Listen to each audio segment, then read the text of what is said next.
I gave my daughter a house as a wedding gift, thinking her marriage would be something to celebrate. Elegant, joyful, everything a mother could hope for. But before the ceremony even took place, that so-called son-in-law showed up with his entire family, parents, brother, sister-in-law, all moving in like they owned the place. First thing out of their mouths. "We'll take the master bedroom. She can handle all the chores." I thought this was going to be a marriage.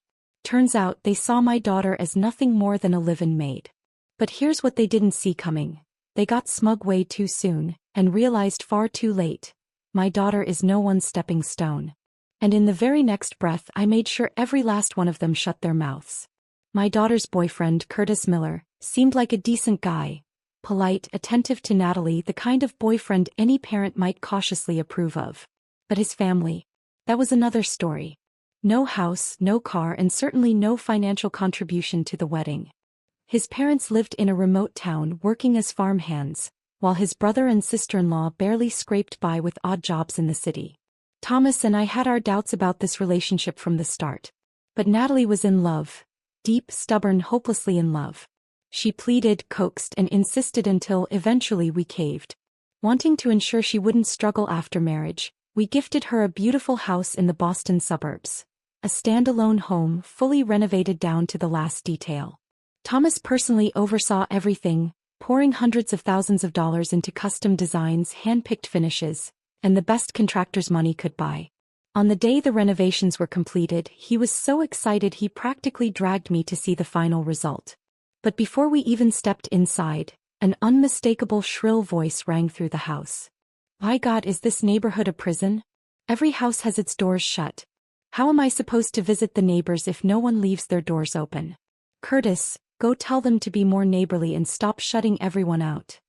And that front gate, what the hell is that? Looks like a damn fortress. Bars locked up so tight like we're guarding a bank. What happens when our relatives visit? Are they supposed to wait outside like beggars? Curtis, get some workers over here and tear that ridiculous thing down."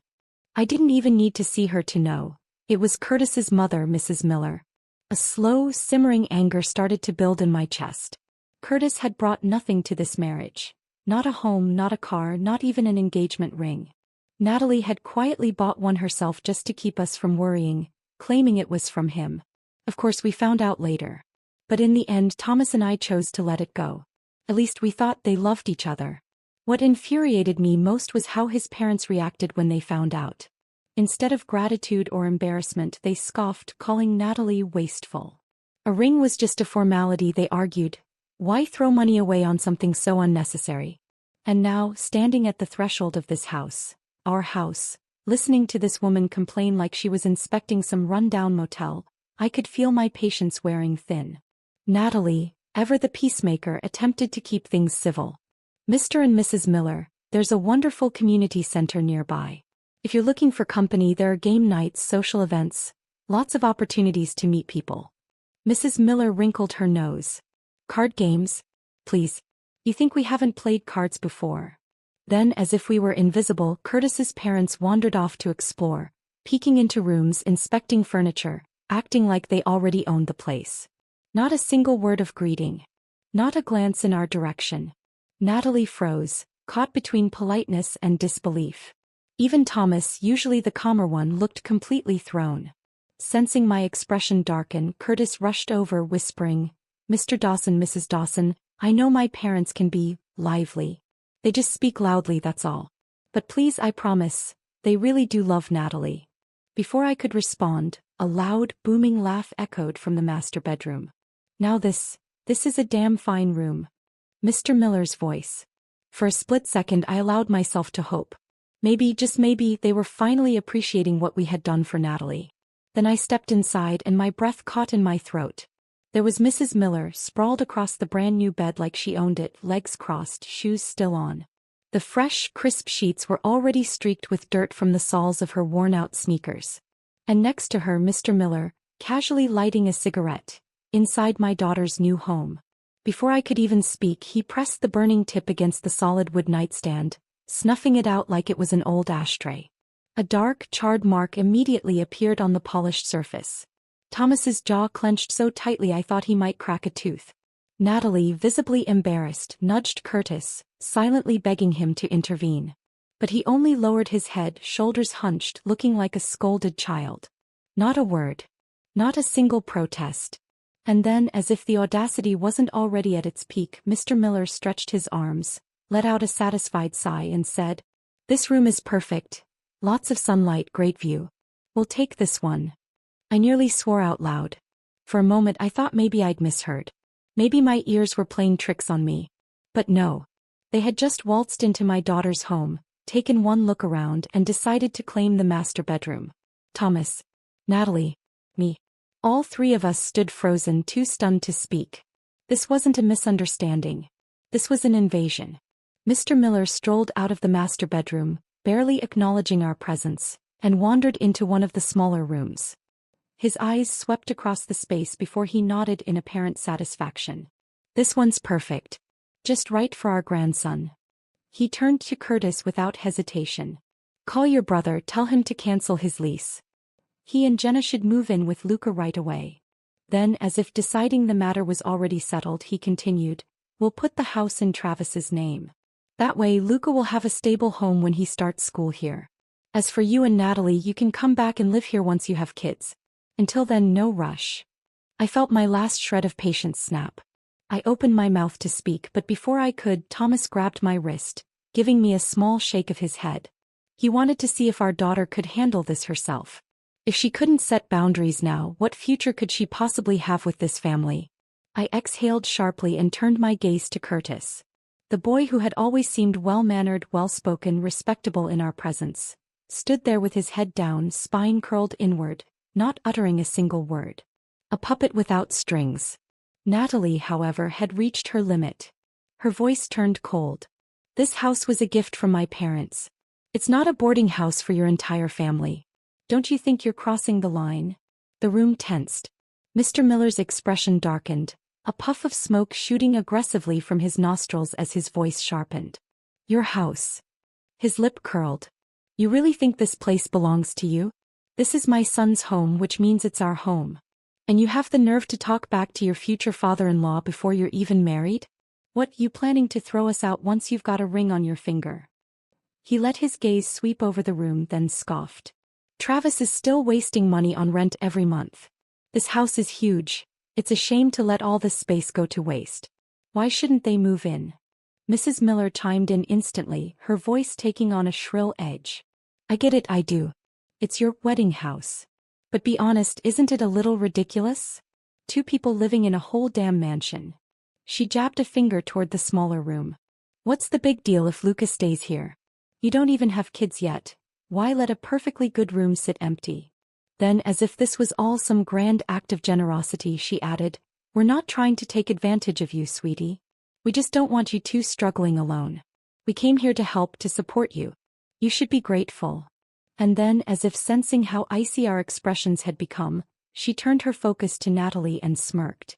"Besides, you're about to be my daughter-in-law. It's only right that you take care of us. Cooking, cleaning, you're responsible for making sure we're comfortable. Don't get any ideas about slacking off just because you're the bride."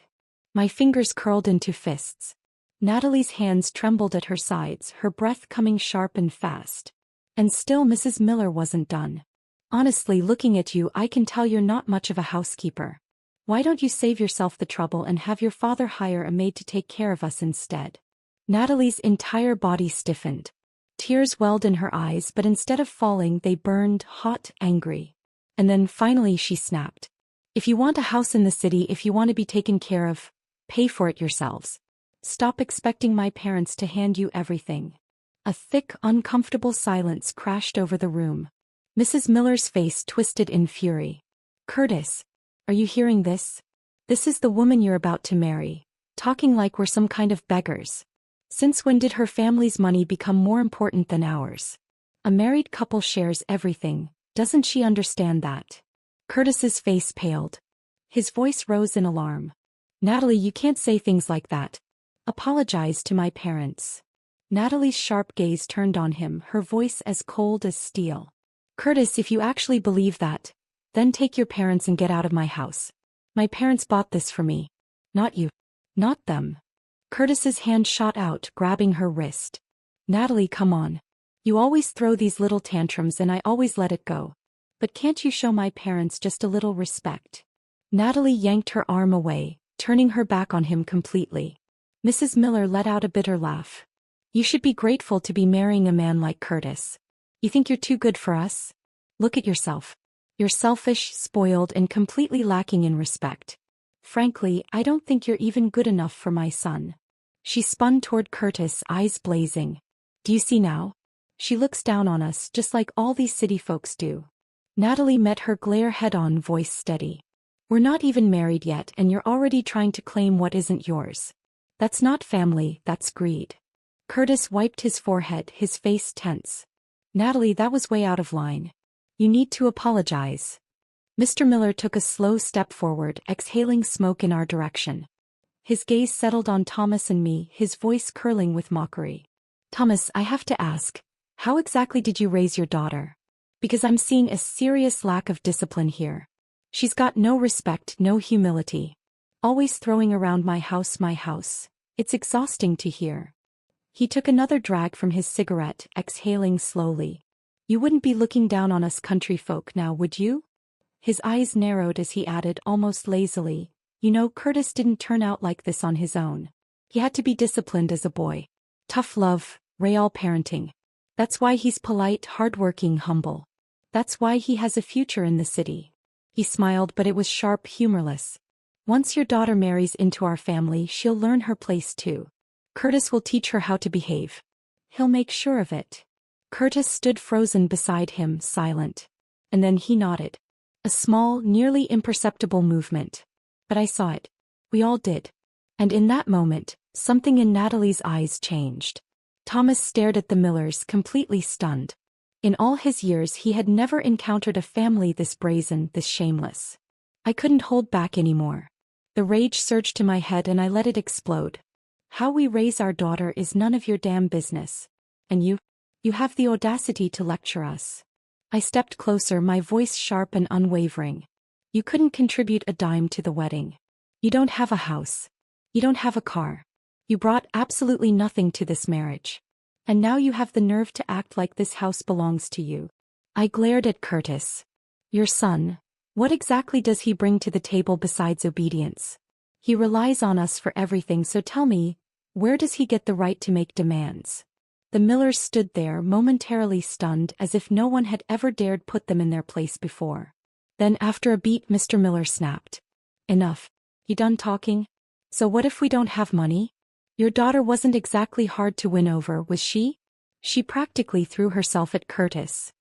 His tone turned mocking, his smile sharp and mean. You think we don't know why? She's past her prime. If she were really worth anything, you wouldn't have to bribe a man to marry her with a house and gifts. Let's be honest, you knew she had no better options. Natalie's entire body stiffened.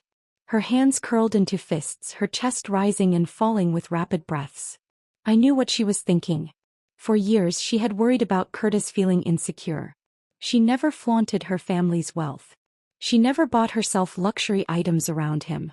Every dinner, every movie date she paid pretending it was nothing. And yet here they were, twisting her kindness into desperation. Natalie took a deep, shaking breath. Then her voice cut through the room, calm and steady. Mom, Dad, I'm not marrying him. Thomas and I turned to her. Her eyes were clear, her voice unwavering. I mean it. She glanced at Curtis, then back at us. You were right. We come from completely different worlds and this was never going to work. I knew this wasn't a heat-of-the-moment decision. She had seen the truth, the real truth, not the illusion of love she had been clinging to. We had sensed it too, how things between them had been unraveling for months. But today this moment had been the final straw. Mrs. Miller wasn't ready to give up. She let out a cold laugh. Oh please. Don't act like you're the victim here. Even if you call off the wedding, my son would never take you back. Natalie didn't even spare her a glance. She turned to Curtis, her voice as sharp as ice. Take your parents and leave. We're done. Curtis panicked, reaching for her wrist. Nat, come on. Don't do this. Don't be so stubborn. She yanked her arm away like his touch burned her. Don't touch me. Mr. Miller let out a derisive laugh. Look at you, Curtis. Pathetic. She's not even your wife yet and you can't control her. If you let this slide, she'll walk all over you for the rest of your life. His voice dropped into a sneer. Are you even a man? And that was it. I snapped. I grabbed the glass from the table and slammed it onto the floor. The crash echoed through the house, leaving an eerie ringing silence in its wake. Then Thomas moved. With a roar of pure fury, he lunged forward and threw a solid punch at Mr. Miller's face. The impact sent Mr. Miller staggering backward, slamming into the wall before he collapsed onto the floor, choking on his own breath. A dark red bruise was already blooming across his cheek. Mrs. Miller shrieked. You're crazy. That was assault. Thomas stood over him, his voice low and menacing. Say another word and you won't make it out of this house.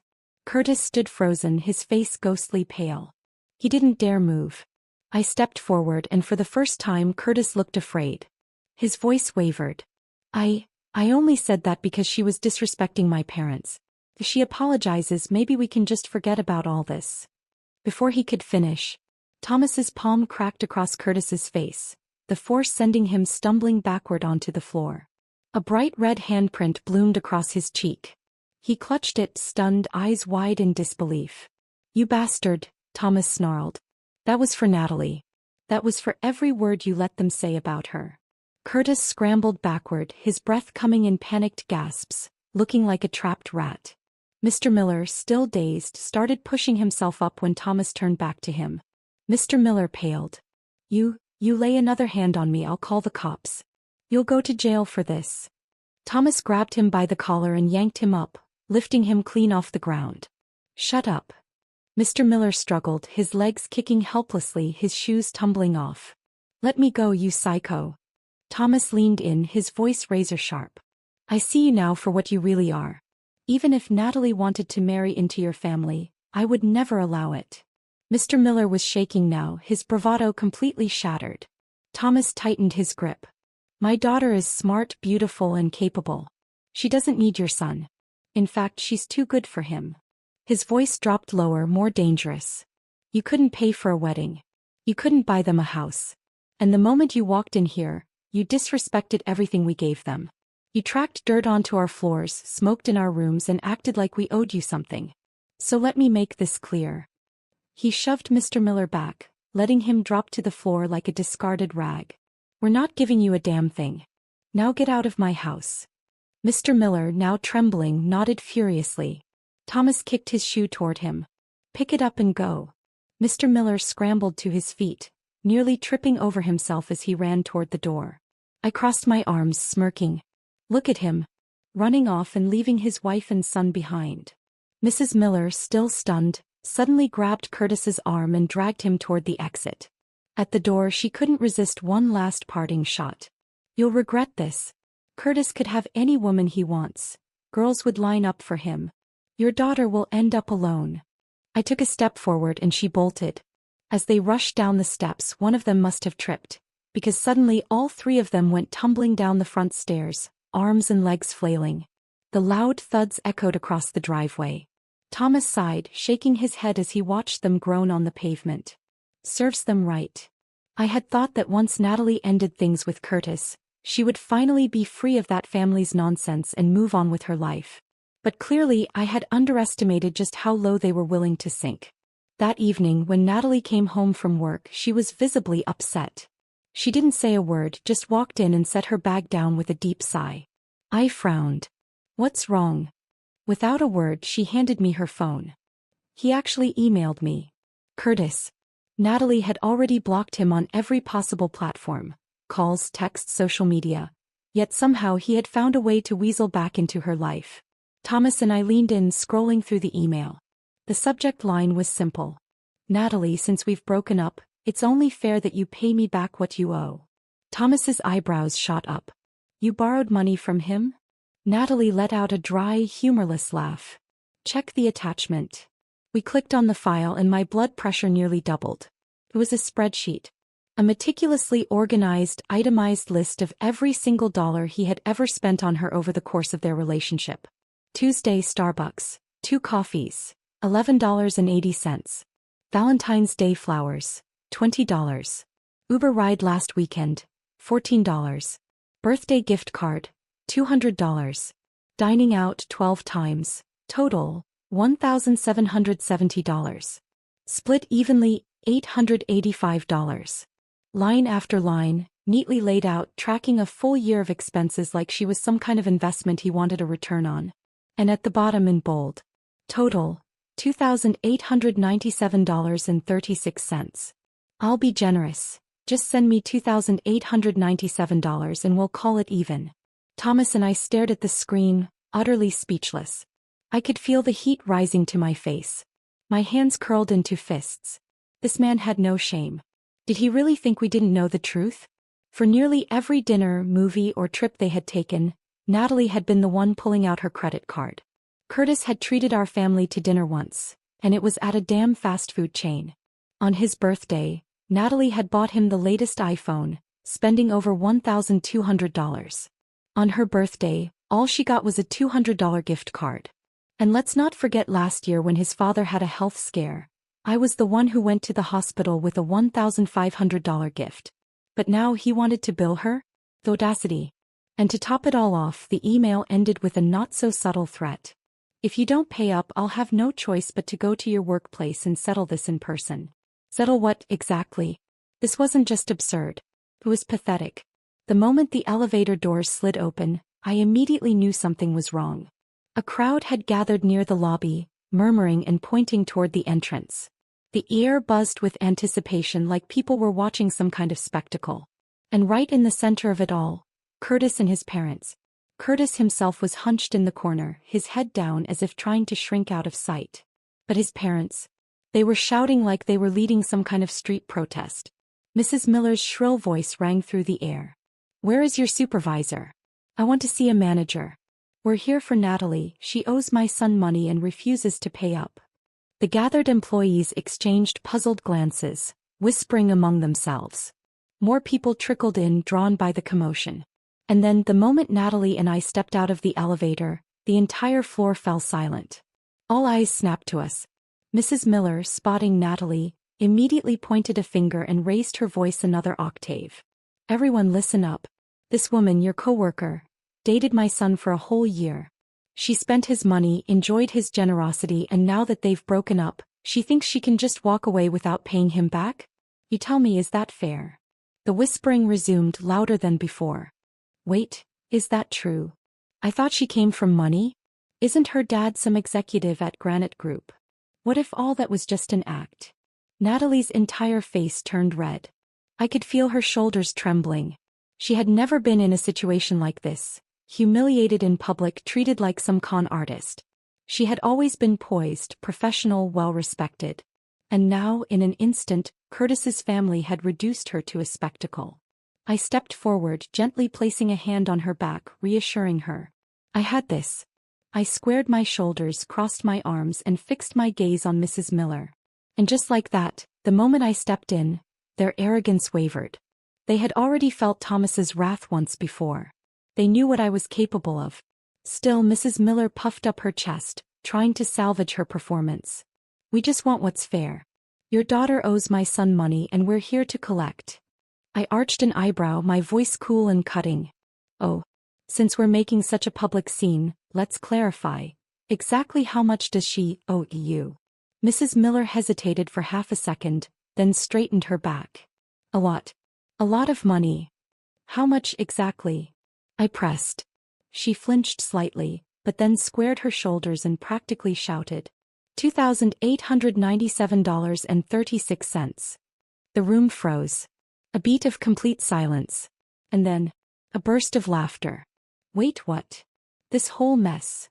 Over less than 3,000? I thought she owed him hundreds of thousands or something. And did she just say, 36 cents? Who even calculates like that?" The whispers turned to outright mockery. Mrs. Miller's expression faltered, but Mr. Miller stepped up, determined to salvage their dignity. He reached behind him and pulled out a giant poster board, holding it up like some bizarre protest sign. "This is a full breakdown of every single expense. My son paid for her coffee, her movie tickets, her dinners. Look at the numbers." He started reading off transactions, his voice booming like he was presenting a corporate budget report. But the more he talked, the more the crowd reacted. Dude, is he seriously itemizing every cup of coffee? Wait. Valentine's Day flowers. $20. Is that a joke? Man, even my cheapest ex wasn't this bad. He kept a record of every coffee? That's not budgeting, that's psycho behavior. And then, Curtis muttered something under his breath. I only kept track for financial planning. It wasn't about being petty. That only made things worse. The laughter exploded. I knew this was my moment. I stepped forward, holding my voice loud and clear. All right. Since they're demanding payment, let's do this properly. I pulled out my checkbook. The room hushed. With deliberate slowness, I wrote a check for $3,000, making sure everyone saw the amount. Then with a casual flick of my wrist, I tossed it toward Curtis. The check fluttered through the air and landed at his feet. There. Every penny you claim we paid in full. Gasps rippled through the crowd. Mrs. Miller lunged for the check, snatching it up. For a second she looked victorious. Until I smiled. Now Curtis, I drawled, my voice razor sharp. Since we're settling debts, let's talk about what you owe Natalie. Curtis froze. His face drained of color. He knew exactly what I meant. And the moment I said it, the crowd did too. Mrs. Miller shrieked, her voice shrill with desperation. What money? That's nonsense. I let out a cold laugh. Really? Let's go over the numbers, shall we? I met her gaze, unfazed. For Curtis's birthday, my daughter bought him a brand new phone. $1,200. When his father fell ill, I personally brought a gift worth $1,500. I have the receipts right here. I pulled out my phone and tapped on the screen. And these are just the expenses we can verify. That's already more than $2,500, not including all the other everyday costs we haven't accounted for. I turned to the crowd, raising my voice just enough to let it carry. Tell me, everyone, shouldn't he pay that money back? The response was immediate. Of course he should. That's way more than what they're demanding from her. Talk about hypocrisy. The chorus of agreement was thunderous, and the Millers flinched, their faces pale and stiff. Mrs. Miller, still clinging to whatever scraps of dignity she had left, huffed defiantly. You're making this up. Lies. Slander. And that was when Natalie finally stepped forward. Her patience had snapped. If you don't want to acknowledge the truth, fine. Let's take this somewhere else. Her voice was sharp and unwavering. Asterisk asterisk. She turned, her gaze locking onto Curtis. How about we go to your office, stand outside your company and put this on display for your colleagues to see? Would you like that, Curtis? The color drained from his face instantly. His company was just 2 floors above us. There was no running from this.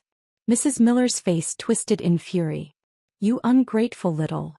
And then she lunged. Her hand swung up, aiming straight for Natalie's face.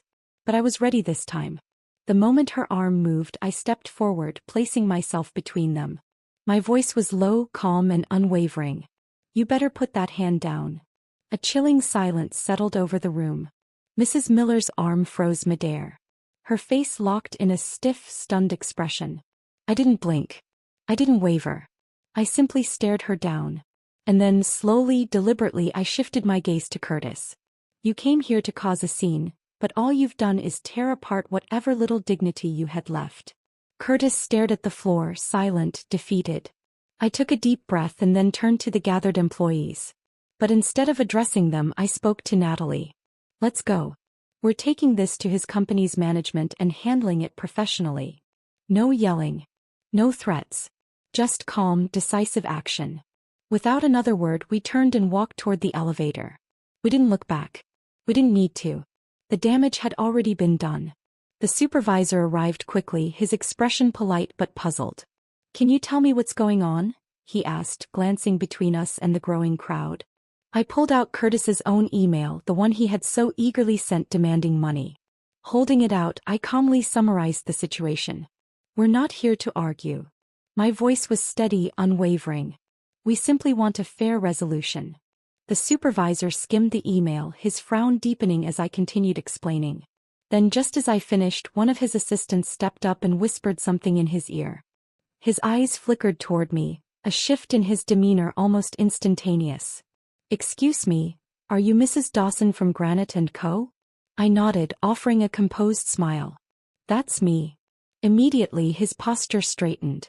His tone became formally polite, even apologetic.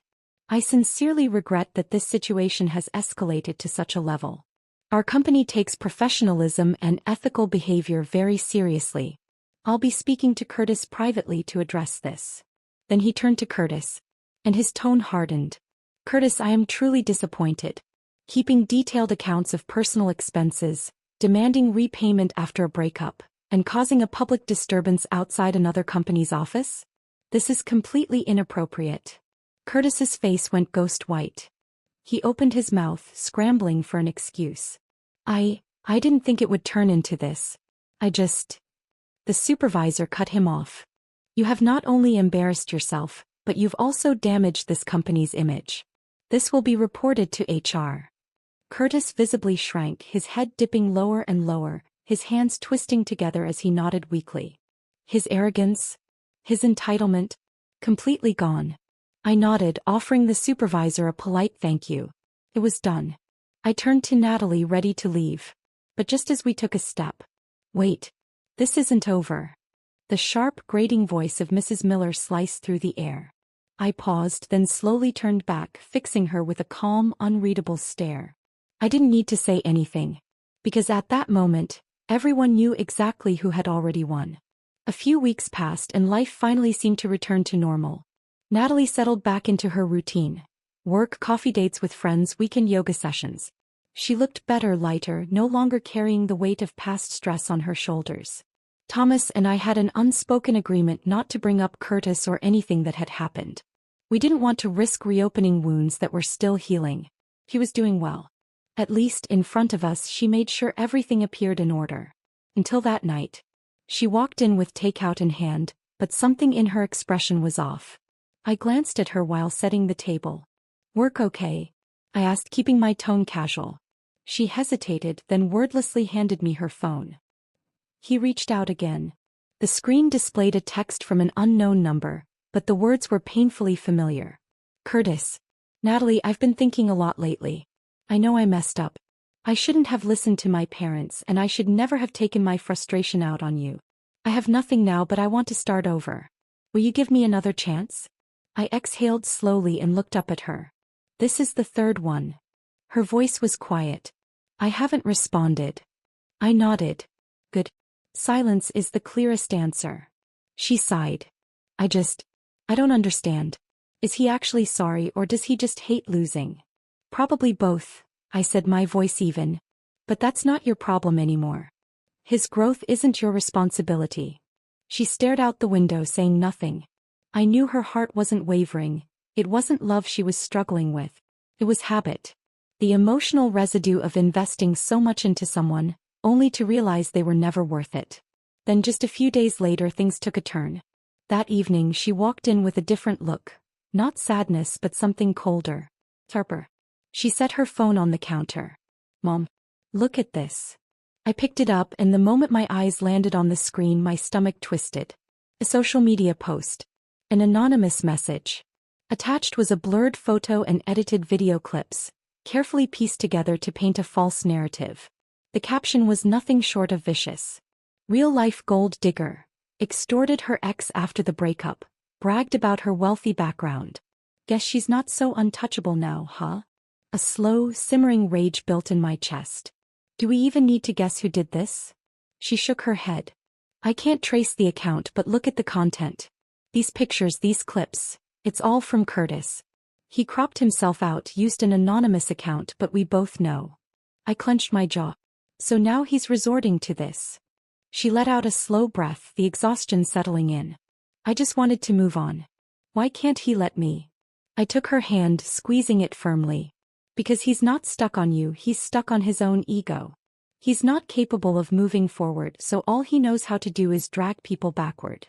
That very night I reached out to an old college friend, now a lawyer at a well-known firm. By the next morning, we had formally issued a legal notice demanding the removal of the anonymous defamatory content, along with a request to preserve the poster's IP information for potential legal action. We also filed a civil harassment report, ensuring there was now an official record of Curtis's actions. For the moment, things seemed to settle. But Curtis wasn't done. A week later, Natalie received a package in the mail. Inside was a handwritten letter from Curtis. The tone dripped with regret, self-blame, and nostalgia. He wrote about their first date, the way she smiled, the nights she stayed up caring for his sick father.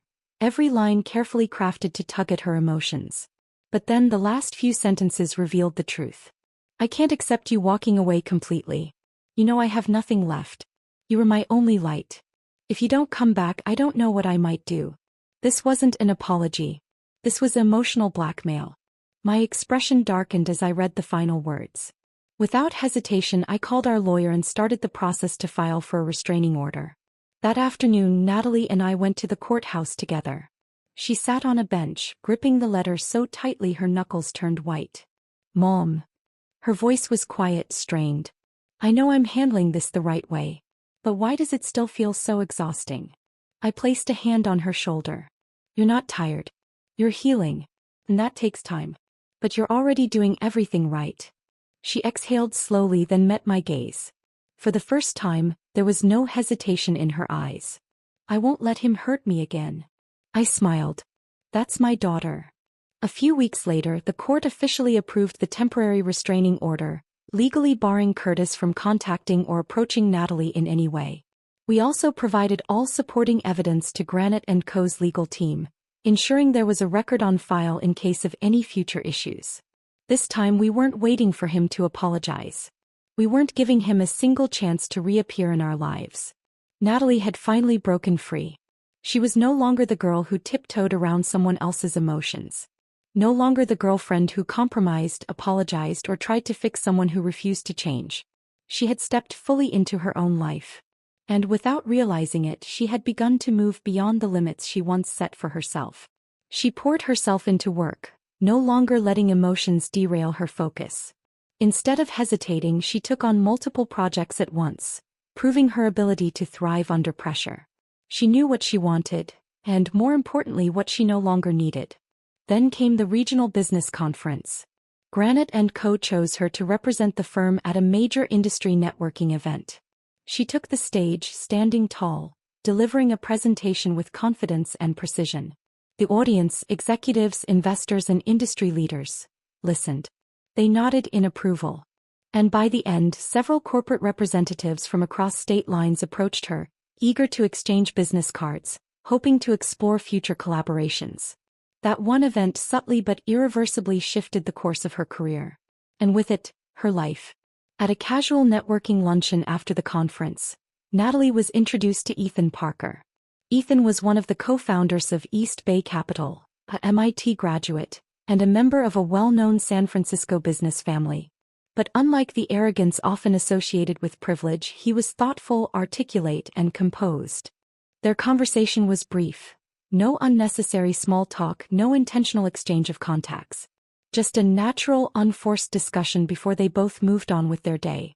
But the following week, Natalie received a letter, handwritten.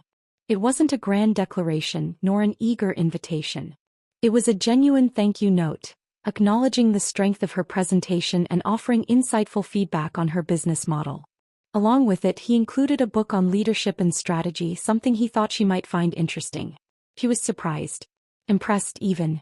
I glanced at the letter and smirked. Well, at least this one didn't send you an invoice after the breakup. Natalie chuckled but didn't reply. Still, there was something different in her expression. A quiet ease that hadn't been there before. There were no sudden romantic pursuits, no hurried advances.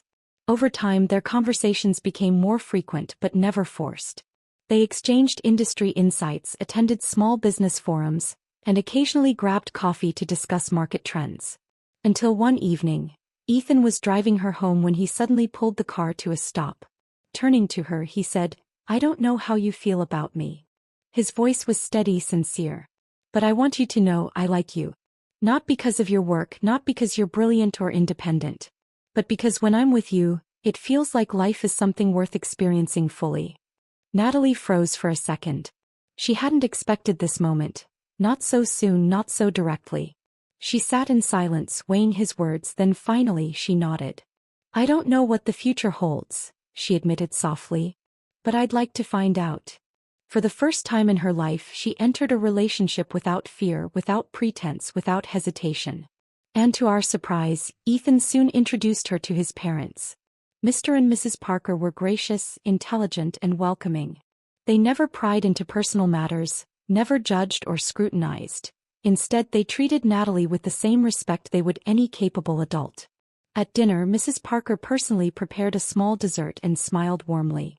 "This is the first time Ethan has ever invited someone home. I had to make sure I did it right." Later that evening, Ethan's father pulled Thomas aside and said quietly, "She's remarkable.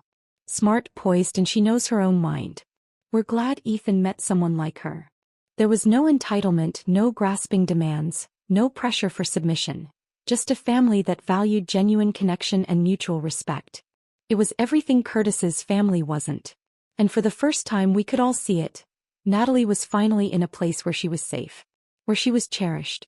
But good things rarely go unnoticed. One afternoon, a photo surfaced online. A candid shot of Natalie and Ethan at a business event. With Ethan's family name, it didn't take long for the image to circulate within industry circles. And soon enough, the news reached Curtis. That evening, Natalie stepped out of her office, only to find Curtis waiting near the entrance. His face was pale, his expression twisted. "So this is it?" He took a step closer, voice low and burning with resentment. "You dumped me and ran straight into another man's arms?" Natalie didn't flinch. She met his gaze directly. "Curtis. Walk away. You have no right to question me." His nostrils flared. "You were planning this all along, weren't you? Were you already with him when you were still with me?" Her voice turned to steel. "You need to stop. I have a restraining order against you. If you're following me, I'll call the police right now." Curtis's face twitched, his hands clenched at his sides. He was about to lash out again, when another presence stepped forward. From the parking lot, Ethan approached, his posture calm, his expression unreadable. But his presence alone shifted the air. He moved beside Natalie, his voice even yet firm. "I don't know who you are," Ethan said, "but if you take one more step toward her, I'll call the police myself." Curtis blinked, startled. He hadn't noticed Ethan arriving, and he certainly hadn't expected this confrontation. "You're the new boyfriend, huh?" His voice turned mocking, but there was a crack in his bravado. "You think you're better than me?" Ethan didn't rise to the bait. "It doesn't matter who I am," he said calmly. "What matters is that you understand she is no longer someone you can hurt." There was no yelling, no dramatic standoff, yet the weight of his words suffocated Curtis more than any fight ever could. For a moment, Curtis just stood there, staring at them, Natalie standing tall, untouched by his anger. Ethan, beside her, unshaken, immovable. And something broke inside him. He finally understood. The woman he had once criticized, belittled, controlled, was now standing in a different world, bathed in light he could never reach. And he didn't even have the right to stand beside her anymore. As they walked away, Curtis stood frozen, his face unreadable, a storm of rage, regret, and finality. But the world had moved on without him. And Natalie never looked back. After dinner, Natalie and I walked along the narrow path, our steps slow and unhurried. The gravel crunched softly beneath our feet, and behind us, the trees swayed in the evening breeze, their shadows flickering against the ground. This was a place we used to visit often. When she was little, she loved hopping across the smooth stones by the lake, making my heart leap every time she wobbled on the edge. I would reach out, gripping the sleeve of her jacket, trying to keep her steady. Now her steps were firm, measured. Her gaze was clear, steady. "Do you remember how I used to run into the water to collect stones?" she asked suddenly. I smiled. "Of course. You always said each one was unique, that you had to take them all home and wash them properly." She let out a soft laugh. "Back then I thought every little detail in the world was worth holding on to. And now..." He paused, thoughtful. "Now I know, some things are meant to stay in your heart, not in your life." I turned to look at her. She was no longer the little girl who panicked when things went wrong. "Mom." She spoke again, her voice quieter. "What do you think people spend their whole lives chasing?" I didn't answer right away. Instead, I looked out at the water, where the sunlight reflected in soft, shifting ripples. "I think it's different for everyone. But for me, it's peace. She raised an eyebrow. Not happiness? I shook my head. Happiness is tricky. Sometimes it's just someone else's expectations.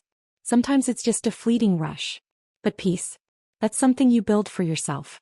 It's not given. And it's not something that happens overnight. She was quiet for a long moment, absorbing my words. Then, in a voice as soft as the evening air, she said, I used to think I had to be loved by someone else to feel like my life had meaning. But no. I think learning to love myself is the most important thing. That's enough. I nodded. That's more than enough. She smiled at me. You've always known this, haven't you? I didn't answer. I just held her gaze. And in that moment I knew she didn't need me to shield her anymore. She had learned how to stand in the wind, to listen to the water, to hear the voices of the world, and decide for herself which ones mattered. We kept walking side by side along the lake's edge. In the distance, a few ducks drifted lazily across the water, their movements sending gentle ripples outward, one after another. And suddenly it struck me, this path we had walked countless times before. The difference was, back then she had always looked to me to find her way. Now she could walk it on her own. But every now and then she still chose to reach for her mother's hand. And that was enough. I'm Natalie. And once, I truly believed that love could overcome everything. When I first met Curtis, he was quiet, reserved. He carried himself with a sense of seriousness that made him seem more mature than the guys around him. I mistook that restraint for depth. I mistook his frugality for a practical, grounded approach to life. Even when friends gently warned me that he was stingy, I dismissed it as harsh judgment. The first time he took me out to dinner, it was at a fast food chain. He ordered the cheapest meal on the menu and told me, "Don't order too much, it's wasteful." I smiled, said it was fine, and convinced myself that this was simply a man who valued practicality. He never gave gifts. On Valentine's Day, he Venmo'd me $5.20, joking that it's the thought that counts. And I was touched. I thought it was charming, minimalist, a mature kind of romance. It took me far too long to realize that his so-called practicality was just greed in disguise. I never once kept score when it came to gifts. For his birthday, I bought him a brand new iPhone. When mine came around, he handed me a $200 gift card, telling me to get myself something nice, and then, with a straight face, added, "Couples shouldn't measure love with money." And I, like a fool, nodded along. He didn't have a car, so I drove. He didn't have a place, so I said it didn't matter. He told me he couldn't afford a ring yet, so I secretly picked one out myself, had my best friend buy it, so I could surprise him on our wedding day. Now, looking back, I can't believe how blind I was. And that was only the beginning. The first time I visited his home, his mother barely glanced at me before coldly asking, "Do you cook?" Before I could respond, she added, "City girls don't belong in kitchens." But let me make it clear, that won't work in our family. I laughed, thinking it was a joke, and said, "I can cook, and I'd love to learn more." She didn't smile. She simply huffed, as if confirming something to herself. I thought if I was kind enough, sincere enough, she would eventually accept me. I didn't realize that was just the beginning of her endless tests and criticisms. She mocked my clothes, saying I dressed too flashy. She mocked my career, saying a woman who's too ambitious is hard to control. She mocked my personality, saying I wasn't soft enough to be a good wife. Curtis? He never defended me. All he ever said was, "That's just how she is, don't take it personally." At the time, I thought he was keeping the peace. Now, I realize, he was just a coward. His father was even more blunt. "You won't have time for a job once you start having kids. No need to waste energy thinking about a career."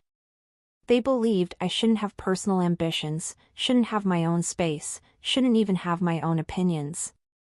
And God help me, I told myself to endure it. I thought, things will change after we're married. But the moment that snapped me awake was the house. Curtis told me he couldn't afford a home, so I offered to let my parents gift us a house as part of my dowry. He didn't hesitate. He smiled, ran to tell his parents.